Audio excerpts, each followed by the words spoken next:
Hi everybody, for those of you who don't know me, I'm Debbie Schaefer of The Well-Mannered Dog. And I've been helping dog lovers train their dogs to follow commands and train their dogs to not misbehave since 1987. Professionally, since 1987. I am certified through 3 different professional dog training organizations. And what I love is helping dog owners form that new relationship, that more vibrant relationship with their dog. I love helping them solve those problems that are deteriorating their relationship. And I love helping them teach their dog to respond enthusiastically to the cues that they want. So today, what we're going to be talking about is indoor games you can use to tire out your dog. Each fall and winter, dog lovers tell me about the difficulties and the struggles they're having getting their dog exercised and tired out. And I listen very carefully because I find their perspective very valuable and it's fascinating. And I really value the trust they put in me to help resolve those problems for them. And so what I have learned is that there's 3 broad categories in which people struggle with getting their dogs exercised and tired out in the wintertime. The first broad category is the weather. So it might be because it's cold or because it's wet and muddy, or the weather conditions just are not conducive to getting outside. That's going to cause a lot of people to not exercise their dog, to not give the dog the fun and the entertainment that it really needs and deserves. The second broad category is lighting. So for many of us, if we go to work first thing in the morning, it's dark. When we get home, it's dark. And so then we start questioning safety. Is it safe for me to take my dog on a walk in the dark? Is it safe for me to play retrieving games in the dark with my dog? Could my dog even find the toy? So the things you would normally do at other times of year, you might be questioning safety or ability to play those games with those lighting conditions.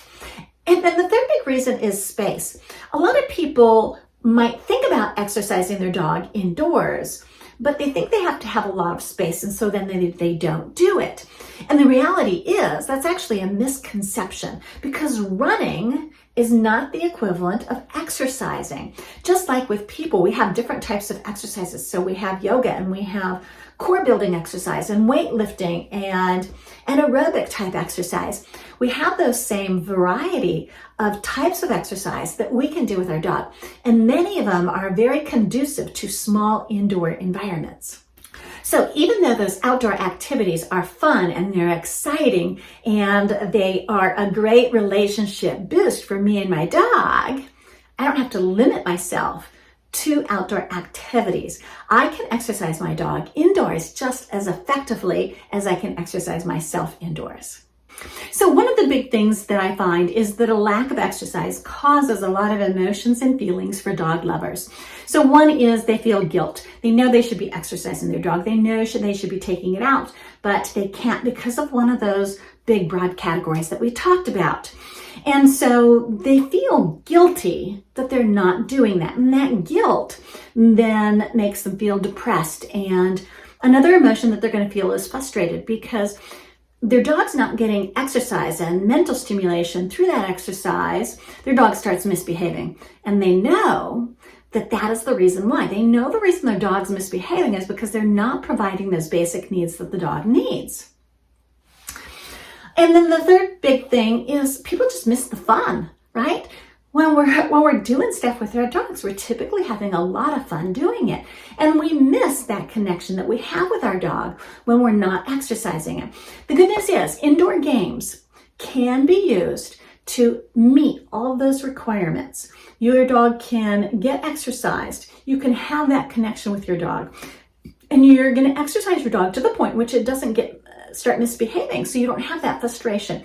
And you're going to get rid of the guilt because you are doing what your dog needs. So the solution is definitely to start implementing indoor games that you can use to tire out your dog. And we're going to get you started on those games today. It doesn't matter if you have a small space, whether you're in a small house or in an apartment or you have a really crowded house. It doesn't matter if you have a big dog or a small dog or if you have hardwood floors, right? All of these things have solutions, and you can play with your dog indoors regardless of your set of conditions. Indoor games to tire out your dog just does not require a lot of space. But it does provide your dog with a lot of stimulation and exercise and entertainment that it needs. Okay, so Huli's here and she's going to help me show you the Scratch It game. For the Scratch It game, I'm just going to use Huli's meal. So I have some of her breakfast here. I mean, she's going to be eating this anyway. Why put it in a bowl? Why not do something fun and constructive with it? And I'm going to sprinkle some of this on the ground. Okay, so there's a lot there, especially in the beginning, and I'm going to cover this with a towel. I'm doing this when she's outside probably or shut in a different room so that she's not helping me do this. And then I'm going to bring my dog in and I'm going to reward any interactions the dog has with the towel. So it might scratch at it, it might nudge at it, it might pick it up. For this stage, I'm going to reward absolutely everything my dog does. So I happen to have Huli right here. I'm going to release her off her mat. Release. Good. She's nudging at it, so I'm going to reward. She's nudging more. I'm going to make sure she gets a reward. There's a scratch. Now, when she scratched at it, this is making it so that she is uncovering even more of the food. Nudging is also uncovering the food. And she's saying this is pretty easy. She's getting a lot of food this way by nudging. She's engaging completely with it. She just scratched, so I'm going to make sure she definitely gets another piece for that. I would say most of the food that she's gotten right now has been from nudging it around, moving it with her nose as opposed to scratching. So, round 2, or whenever your dog is ready, is to set it up again. Who's? Relax. Good girl.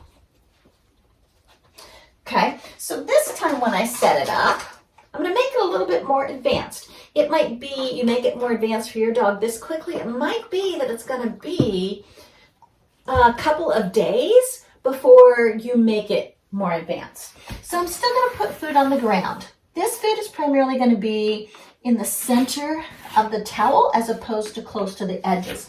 Now we know that Huli had a lot of success with nudging it. Okay, so now I'm going to stand on it. I've released her. Good girl. She scratches at it. And good girl. And I'm rewarding out of my hand. She can smell the foods under there. That is causing her to scratch. The fact that I'm standing on it is making it so she can't use her nose as much to nudge it out of the way. And so she's doing more scratching because that's the behavior that's working right now, is scratching at it. I'm going to recover it because she's really moving that mat. Nudging again, so I'm going to stand on it again. I'm going to wait for scratches to occur. And there's a scratch, and I reward. Good girl. Scratching is the behavior that now produces the food to appear. Good girl. Good. Okay, Huli, relax. So once your dog knows the food's under there and it's really driving to get that food, we made it a little bit more advanced by being pickier about what we were rewarding. And rewards were coming out of my hand because her uncovering them wasn't necessarily something that would take place and we wouldn't want her to give up. So I just placed pieces of food onto the towel as her reward. If you have a dog that's staring at your hand instead of at the towel, then you probably need to put the food in a pocket or into a treat bag so that your dog's not focusing on your hand and it starts focusing on that towel instead. So the Scratch It game is working your dog's shoulders. It's working on sniffing, which is very relaxing for dogs. It's working mental stimulation. And so your dog is getting a workout. Now, if you don't want to use food for indoor games, you don't have to. You can use toys just as easily. You use small toys and big toys. There's a lot of ways of rewarding the behaviors that you would be teaching your dog through indoor games. It would be fair to say probably one indoor game is not enough to exercise and tire out your dog. Multiple games are going to really do the trick. So what we offer is a big variety of indoor games and activities to tire out your dog. That big variety also makes it so you can pick and choose the games that are most suitable and most entertaining for you and your dog, because you're all unique individuals. We wouldn't want to assume that one game is good for all. A lot of our indoor games are baselines for other behaviors. So with that scratching game, you can already see that we could use that to teach the dog to wipe its paws. Its paws are muddy in the wintertime. That's the start of teaching them to wipe their paws. But it's also the start of teaching your dog to file its nails on a file board, and many other great fun tricks and games that could be used to tire out your dog or entertain it. Some indoor games are definitely action type games, racing and chasing games. So our Kiss the Kitty game is a great example of that. With Kiss the Kitty, the dog is running. It's taking a paper kitty that you've put up on the wall someplace and then racing back to you for the food.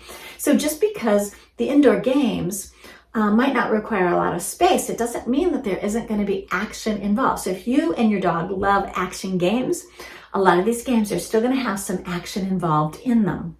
We also offer scent and sniffing type games. Scent work and sniffing is exhausting for dogs, and it's very fulfilling. It's very relaxing to them. And so we definitely want to include those in our repertoire of games that we offer. Some of our games are the equivalent of providing your dog with core strength building type exercise. So we would do maybe weightlifting, or we would do some type of exercise that builds our core strength, the muscle tone. We have indoor games that you can use to tire out your dog that actually build those muscles and make it so that your dog is stronger. They also improve your dog's balance and your dog's physical coordination. So if you have a dog that kind of flails around a lot and doesn't know where its legs are going or where its head's going, then indoor games that are building that core strength and building the muscle memory and building the balance will help develop some body awareness for your dog. So whichever indoor games you choose to use to tire out your dog, it'd be fair to say you're going to have a hoot playing these games with your dog. You and your dog are going to have a blast doing all of these activities indoors. Again, you don't need a lot of space, and it's fine if you have a large dog in a small space. You can still play these indoor games with your dog. If you have hardwood floors, no big deal. You can put down some runners, or you can put booties on your dog so your dog is not scratching up the floor. There's a solution. Whatever the thing is that's holding you back and making it so you don't play indoor games with your dog, there's a solution to counter that problem. And in finding the solution, you're going to have a blast playing these games with your dog. One of the things I absolutely love about our indoor games is it really enhances the quality of life for both dog lovers and their dogs equally. Because people are staying active at a time at which they wouldn't be active, and they're staying engaged and they're having fun. Fun is a major element of mental health. And so we're keeping all those components that you would normally have in there at other times of the year. We're keeping them in there at the time of the year where things can get a little depressing, a little bit restrictive, and a little bit less active. Huli and I have been playing indoor games for years, and with my past dogs, I've played indoor games with them. Because I have owned a lot of herding breeds, a lot of people think that I probably have to spend hours exercising my dog outside each day in order to get it tired, and that's not the case. I can get my dogs tired with indoor games, even though they're herding breeds, even though they're breeds that normally people associate with needing a lot of action, a lot of exercise, a lot of time for stimulating them. Currently, hundreds of people have participated in our free email series of indoor games that they can use to tire out their dog. Hundreds of people have participated, and I have gotten some tremendous feedback. People have just loved these games. And I've also gotten some very intriguing questions from people about the games. And so what I've decided is we are going to have our second annual Indoor Games to Tire Out Your Dog class coming up super soon. How it works is as an online class. So if you have a dog that can't come to regular classes, or the weather conditions are going to prohibit driving for you, you can still participate in this class. You're going to be able to still have all the fun as we do this as an online class. We're going to have 5 live calls. 5 live calls in which I'm coaching you through the games. You and your dog are experiencing the games live with me and with Huli. And then after the class, you're going to get videos of the games that we played that week so that you can expand them, so you can go at your own pace and so that you can have that support that you need through those games. And then before the next class, you're going to get an email asking, what questions do you have? We're going to support you the whole way. So if you have some questions based on what's happening on the games at home, I can answer those questions during the next live call.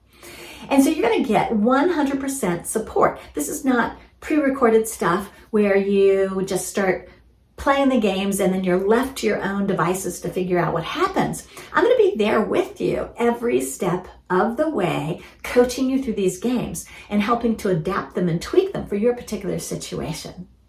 Okay, now here's the thing. Registration for the indoor games class is going to open up soon, but there's going to be a limited number of spots that are available for the class. Last year's class was booked solid. And so what you're going to want to do is you're going to want to let me know ahead of time that you want to get advance notice before everyone else that we're opening up registration for that class. So what you want to do is type your email address into the form to the right of this video. Type it in there. Get your name on the list of people who are going to get advance notice. Now, when you put your name on that list, when you type your name into that email address box that is at the right of the video, you're not committing to anything yet. You're not saying, I'm definitely taking the class. You're not committing anything financial. You're just saying you want advance notice. You want to be the first person who knows when we open up registration for that class, giving you a better probability that you're going to get one of those few spots that are available. So do that right now. Put your name into the form right now. Get yourself on the list for finding out when registration opens, and look forward to an email arriving within the next week that announces opening of registration.